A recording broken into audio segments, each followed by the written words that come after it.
The wind blew as was blown its last. The rattling showers rose in the blast. The speedy beams the darkness swallowed.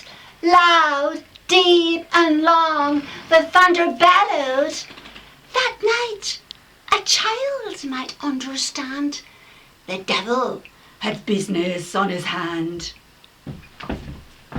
Well mounted on his grey mare Meg, a better never lifted leg, Tam galloped through mud and mire, despising wind and rain and fire, while holding fast his good blue bonnet, while crooning o'er an old Scots sonnet, while glowering round wi' prudent curse, lest bogies catch him unawares.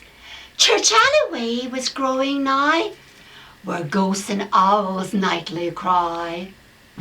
By this time he was past the ford, where in the snow the pedlar smothered, and by the birches and the meikle stane, where drunken Charlie broke his neck bane.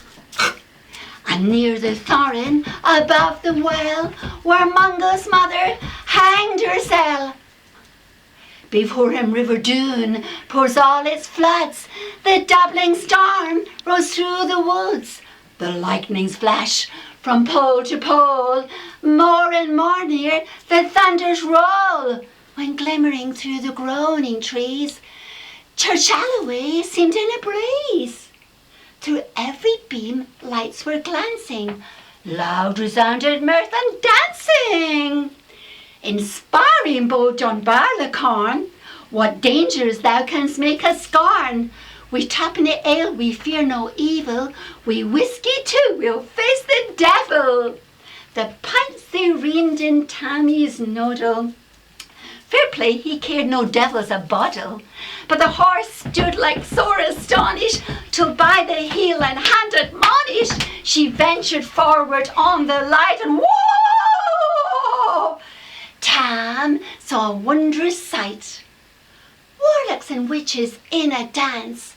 No cotillon new from France, but hornpipes, jigs, spathries and reels put life and metal in their heels.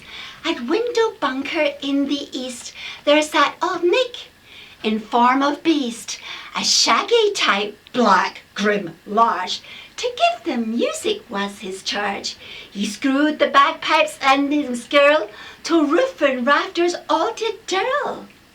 Coffins stood round like open presses, that showed the dead in their last dresses.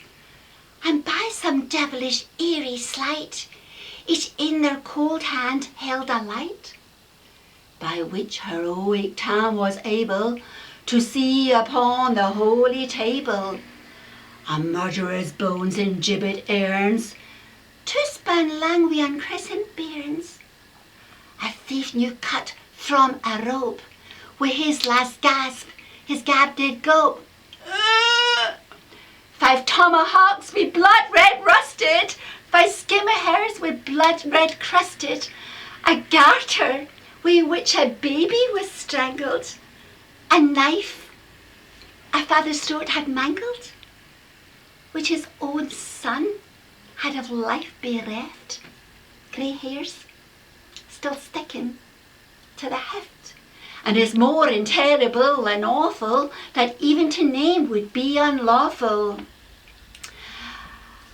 As Tammy glowered amazed and curious, the mirth and fun grew fast and furious. The piper loud and louder flew, the dancers quick and quicker flew, the reel, the set, the cross, the cricket, to every witch sweat and reek it, and cast her titties to the work, and link it at it in her sark. Oh, Tam had they been queens, all plump and strapping in their teens. These breeches of mine, my only pair, that once were plush of blue-green hair, I would have given them of me buttocks for one glimpse of the bonny birdies. But whether the witches old and droll, rag-woody hags with spleen a full, leaping and flinging on a crummock, I wonder didn't I turn thy stomach? But Tom knew what was full lovely. There was a winsome wench and comely that night enlisted in the corps, long afternoon on Carrick shore. Her underskirt of paisley herring that as a lassie she had worn in longitude was scarcely scanty, but it was her best and she was vaunty. Little knew her reverend granny that sark she'd bought for her wee nanny. With £2 Scots was all her riches. Whatever grace, a dance of witches. That's it.